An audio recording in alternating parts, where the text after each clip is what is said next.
When someone sworn to protect and guide others becomes the very danger they should shield people from, the betrayal cuts deeper than any wound. We came to Can I promise you something? Promise me. If I don't kill my sister, then me, I am fake. You got the video, right? Yeah, I got Right, it. call the cops. No, it's not. No, call the cops. This is the story of a man who stood behind a pulpit preaching love while planning murder.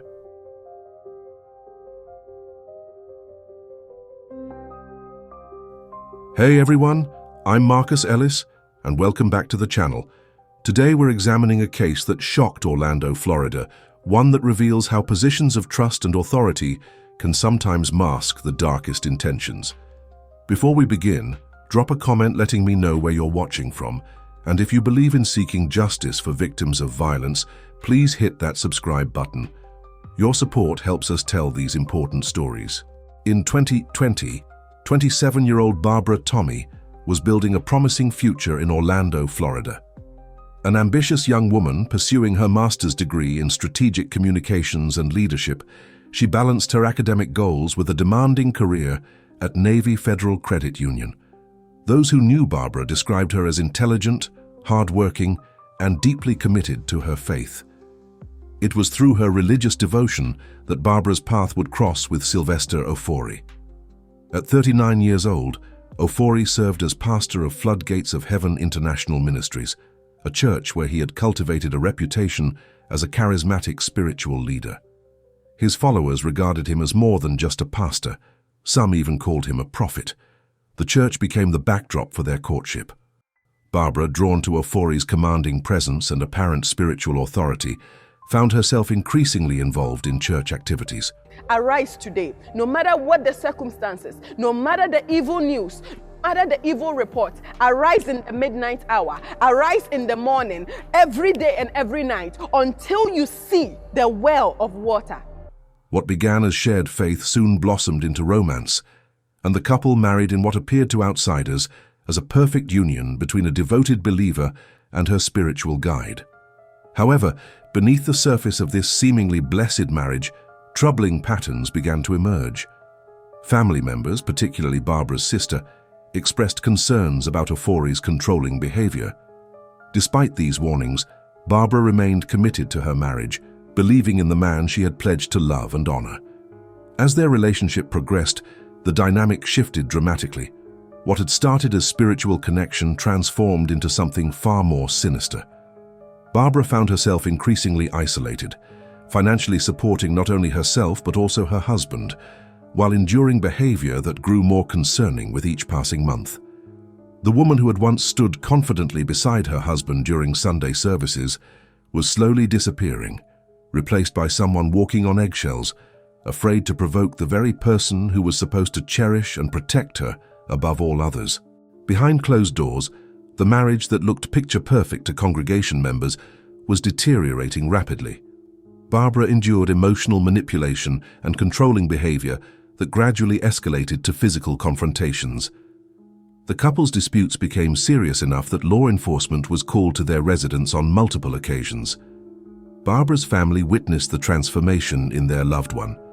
The confident, driven woman they had always known seemed to shrink under the weight of her circumstances. Despite their repeated pleas for her to leave the relationship, Barbara struggled with the complex emotions that trap many domestic violence survivors: love mixed with fear, hope battling against reality, and the financial entanglement that made separation seem impossible. The situation reached a breaking point during a family gathering that would later prove tragically prophetic. Tensions erupted into a violent confrontation between Ofori and Barbara's brother, who had witnessed enough abuse to intervene physically. The altercation was captured on video, preserving a chilling moment that would later become crucial evidence. During this confrontation, Ofori made a statement that sent ice through the veins of everyone present. With cold calculation, he threatened Barbara's life directly, promising violence if she continued pursuing separation. The threat was so disturbing that family members urged Barbara to contact authorities immediately. However, like many domestic violence survivors, Barbara hesitated to escalate the situation through official channels. She clung to the hope that the man she had married still existed somewhere beneath the anger and control, that somehow things could return to the way they once were. That hope would prove to be her undoing. The very next day, September 8, 2020, Barbara made the decision to go to work as usual, perhaps seeking normalcy and routine. She had no way of knowing that her husband had already decided this would be the day everything changed forever. If you're finding this case as compelling as I am, please consider subscribing to the channel and hitting that notification bell. We cover cases like this because these stories matter, and victims like Barbara deserve to be remembered. On the morning of September 8, 2020, Barbara Tommey arrived at her workplace at the Navy Federal Credit Union branch on Garden Parks Boulevard in Orlando, likely hoping for a normal day at the office. She had been ignoring repeated phone calls from her husband, perhaps trying to create some distance after the previous day's frightening confrontation. What Barbara didn't realize was that Sylvester Ofori had been waiting for her, positioning himself near the credit union before her arrival. Just before 9 a.m., as Barbara approached the business's front doors, Ofori emerged from his hiding place and shot her multiple times at close range. The attack happened in full view of other employees and customers who were arriving for the day. The sound of gunfire shattered the peaceful morning, sending witnesses running for safety while Barbara collapsed outside her workplace. Emergency responders rushed Barbara to Orlando Regional Medical Center, but her injuries were too severe. She was pronounced dead shortly after arrival. The vibrant young woman who had been working toward her master's degree while building a career was gone, her life cut short by the very person who had vowed to love and protect her. After committing this heinous act, Ofori didn't immediately flee the scene. Witnesses later testified that he appeared almost detached from what he had just done, walking away with an eerie calmness that would haunt those who witnessed it. However, his freedom was short-lived. Detective Matthew Rogers and his team quickly identified Ofori as the suspect, and he was apprehended at the apartment he once shared with Barbara. Remarkably, Ofori surrendered peacefully, showing none of the resistance one might expect from someone who had just committed such a violent crime. The entire incident had been captured by the credit union's security cameras, providing investigators with clear evidence of premeditated murder. The man who had threatened Barbara's life just one day earlier had made good on his promise in the most brutal way imaginable. Sylvester Ofori was charged with first-degree murder with a firearm, a charge that carried the possibility of life in prison. The evidence against him was overwhelming: security footage showing the shooting, witness testimony, and the recorded threats he had made against Barbara just days before her death. When the case finally went to trial in 2024, almost 4 years after Barbara's murder, the prosecution presented a clear narrative of domestic violence escalating to its ultimate and tragic conclusion. Nearly a dozen witnesses testified about the details of the shooting, including credit union employees who had witnessed the attack and Barbara's family members who had documented Ofori's threatening behavior. The defense team faced an impossible task. They couldn't dispute that Ofori had killed his wife. The evidence was too clear. Instead, they attempted to argue that their client had acted in a moment of uncontrollable emotional distress, hoping to reduce the charges from first-degree murder to something lesser. They painted a picture of a man overwhelmed by the collapse of his marriage and financial pressures, claiming that he had snapped rather than planned the attack. However, this argument crumbled under the weight of evidence showing clear premeditation: the threats made to Barbara's family, his stalking behavior at her workplace, and the calculated nature of the attack itself. After a 3-day trial, the jury deliberated and reached their verdict. Judge Michael S. Craik found Sylvester Ofori guilty of first-degree murder with a firearm and sentenced him to life in prison without the possibility of parole. The judge also imposed an additional mandatory minimum sentence of 25 years for using a firearm during the commission of the murder. The man who had once commanded respect from a pulpit, who had claimed to be a prophet with divine authority, would spend the rest of his life behind bars for the most unholy act imaginable, destroying the woman who had trusted him with her heart and her life. The sentencing brought legal closure to Barbara Tommey's case, but for her family and friends, the pain of her loss continues. The promising young woman who had been pursuing her dreams while supporting others was remembered not just as a victim, but as someone whose life had meaning and purpose beyond the tragedy that ended it. Barbara's story became a rallying point for domestic violence awareness in the Orlando community.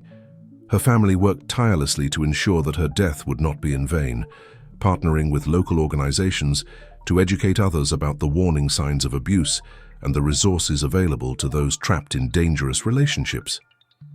The case also raised difficult questions about how communities can better protect victims of domestic violence. Barbara's family had recognized the danger and tried to intervene, even capturing video evidence of Ofori's threats. Yet, despite their efforts, and Barbara's own awareness of the risks, she remained trapped in a cycle that ultimately cost her life. This tragedy illustrates one of the most heartbreaking aspects of domestic violence, that love, fear, and financial dependency can create invisible chains that are incredibly difficult to break. Barbara was educated, employed, and surrounded by family members who cared about her welfare, yet she still couldn't escape before it was too late. For the congregation at Floodgates of Heaven International Ministries, Ofori's actions represented the ultimate betrayal of trust. The man they had looked to for spiritual guidance had revealed himself capable of the most unspiritual act possible. Many struggled to reconcile the person they thought they knew with the cold-blooded killer he had shown himself to be. Barbara Tommey's memory serves as a reminder that domestic violence can affect anyone, regardless of their education, profession, or social standing. Her story continues to inspire efforts to create better support systems for those experiencing abuse and to recognize that sometimes the greatest danger comes from those who claim to love us most. The case of Barbara Tommey and Sylvester Ofori forces us to confront uncomfortable truths about trust, authority, and the masks that dangerous people can wear. Barbara deserved to live a full life, to complete her education, to pursue her dreams, and to find genuine love that uplifted rather than destroyed her. While justice was ultimately served through Ofori's conviction, it came at a price that was far too high. Barbara's death reminds us why domestic violence awareness and intervention are so crucial, because behind closed doors, even in relationships that appear blessed or sanctified, deadly danger can lurk. If this case has impacted you, please take a moment to like this video and share it with others. Stories like Barbara's need to be told, both to honor the victims and to educate communities about recognizing and responding to domestic violence. Subscribe to the channel if you want to see more cases covered with the respect and thoroughness they deserve. Thank you for watching, and remember, if you or someone you know is experiencing domestic violence, help is available. You don't have to face it alone.